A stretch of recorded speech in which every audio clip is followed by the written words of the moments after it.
Long time no see. To the tech channel comes some remote controls. This is MITER. Looks like MITER, but it's actually MITER. We translated the Korean. They have a line of remote controllers. Not only that, some screen protectors to go along with it, I guess you could say. Let's check out what all comes inside this. Wow, that's already looking really nice. I knew it was green because it's got a little sticker. They have a whole bunch of different styles. They also have a Christmas style one as well. It's got USB-C on it. It looks like it has a little lanyard loop. That's cool.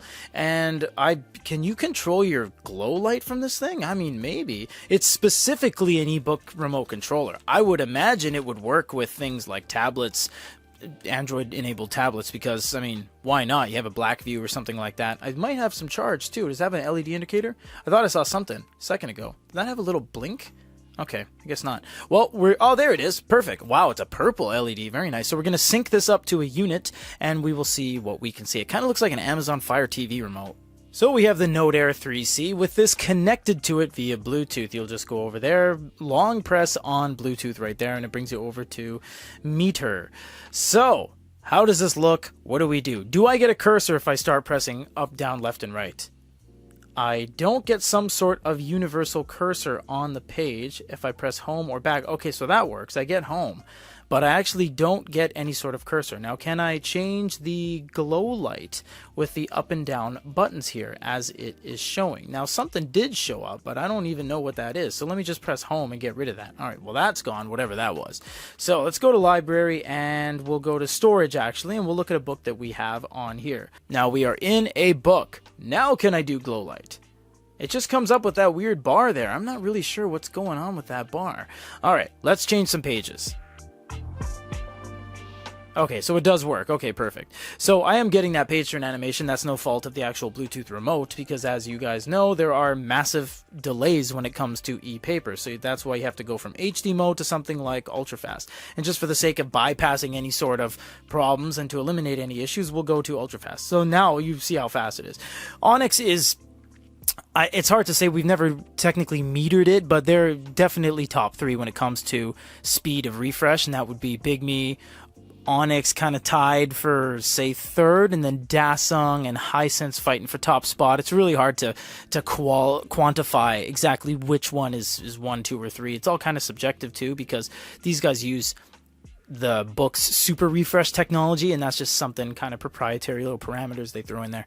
So it does look like you do have the ability to turn pages. What does up and down do? If I press up, oh cool, so it does the volume, as I'm sure it would do if you connected this to your phone, because this is more kind of in tune with what this should be used for, although they do market this as an ebook reader page turner. So we'll have to see exactly how well it works with other things, and maybe try it on an Amazon Kindle quickly after this. The reason we're trying it on an Onyx is because Onyx is a little bit more friendly when it comes to compatibility. It uses keyboards, you can use mouses, stuff like that. So it does seem to work on the Onyx devices. Can I press and hold and it's kind of flies through the book? It does not. And finally, what does this one little button do? Oh cool, it's a refresh button.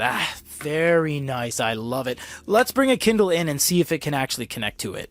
If this works for Kindle, this is going to be next level, because that's really going to change the game.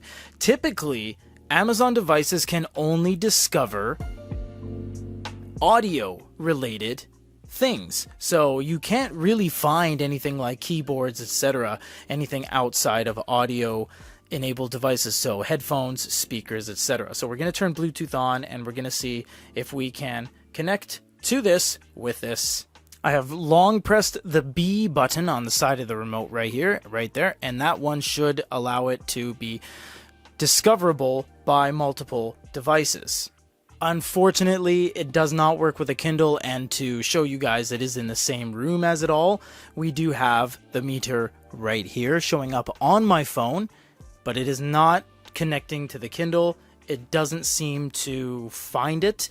I doubt it's going to be some sort of universal IR, which is infrared functionality, so if I do anything like this, it doesn't just pick it up because it's in the vicinity. Some devices do, some smart remotes and some IR enabled devices, and some Bluetooth remotes will kind of take precedence over different things if you have Bluetooth on or if you have different levels of communication, but this one doesn't have any sort of functionality whatsoever with a Kindle. So if you're hoping to grab this for your Kindle, it doesn't seem to work at all. And this is the latest software on the latest Kindle Paperwhite 5. And technically, this is the Agave 16 gig re-release that came out. So that's as new as you can get.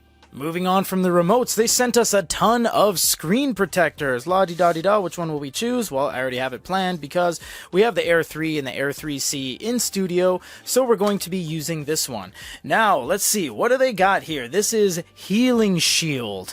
Does this have self-healing technologies? We are not sure because it actually doesn't say that anywhere, but it does have a paper texture, which is the most kind of thing we're going to be focusing on.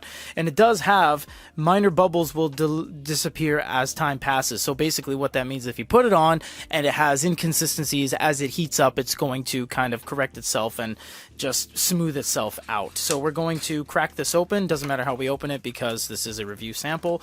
And let's see what is all inside. Now, there are bound to be some of those kind of smoothing cards and all that fun stuff in here. So what do we have? We have a ton of plastic. Not a big fan of that. Just tons of plastic here. So we have a smoothing card. We have a dust removal. Oh, cool. Yeah, so that's the dust removal kind of piece of adhesive tape, essentially. And then cleaning wipe, which is step 1. And is there a step 2? Nope, there's 2 of them though, so that's cool. 2 step 1s. 1 + 1 is 2. And it tells you how to put it on. I kind of know how to put things on, so I'm just going to do that. But yeah, if you need some information, they have it all right there for you. So what we're going to do actually is, sorry to say this, but we're actually going to cut this in half because there's no real reason to have us put it on there. That's just how to install a screen protector, which you don't really want to see. What we want to see is the differences of note-taking and glow light between having one side with a screen protector and one side without one. So we're actually going to split this in 2.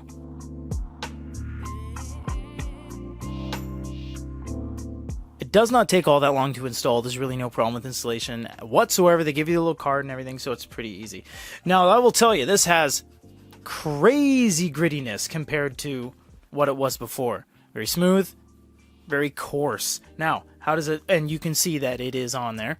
So there's my terrible job of installing it, but for the sake of the video, we just threw it on there. Hey, small bubbles will disappear over time, correct? We don't actually know. We'll have to kind of check back with you guys and do a little bit of a Facebook post or a community update post, but I will say it's far more reflective. You will see right there. This is the same kind of umbrella shrouded studio light we have here, and you will see that right there, dead center in the middle, you can't see anything. It is completely diffused with the stock screen. This is not the screen protector.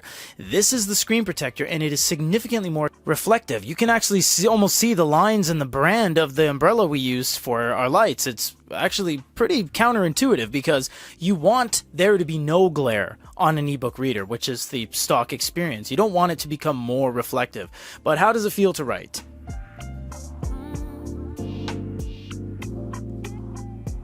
No screen protector.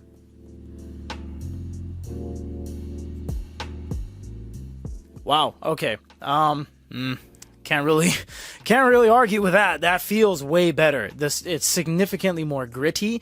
It has a significantly higher amount of grip as well. This does kind of slide around the page. You know what this kind of makes it? Kind of feels like it's making it more feel like a Fujitsu with that plastic screen where you can really feel that sandpaper texture on your fingertips, which you definitely can on this, which you kind of can't on that.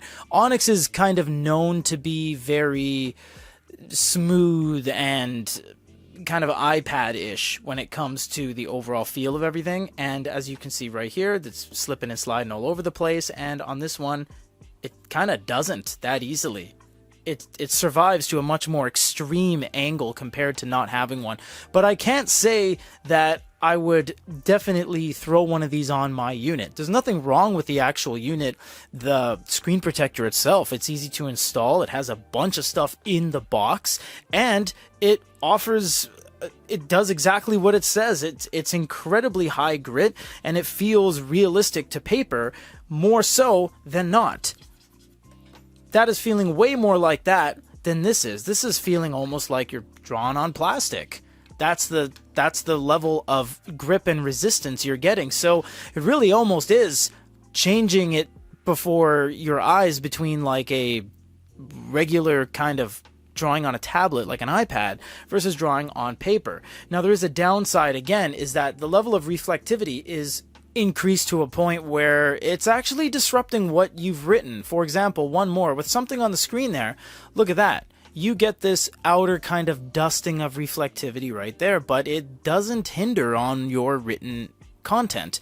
Whereas if you move it over here, it's almost like you can't really see it anymore. It's getting interrupted by the individual lines of the studio light umbrella right there. So you know what? I would say that it definitely loses in the battle of anti-glare properties. So although it says on the actual screen protector itself, it states that it is anti-glare on the back, but I wouldn't really say that's the case here, because it's definitely not catered towards e-paper technology, as you want as little glare as possible. This is everything from MITER that they sent us. This is the remote control, which is very nice. I really like the colors, I like the feel, and this really has no downside except for the fact that it requires Bluetooth, but that's what Bluetooth remotes are for versus RF. No, they are not sponsoring us, they are not paying us, and we don't collect any money from this company whatsoever. This just came across the desk quite literally, and we're just showing you what's up.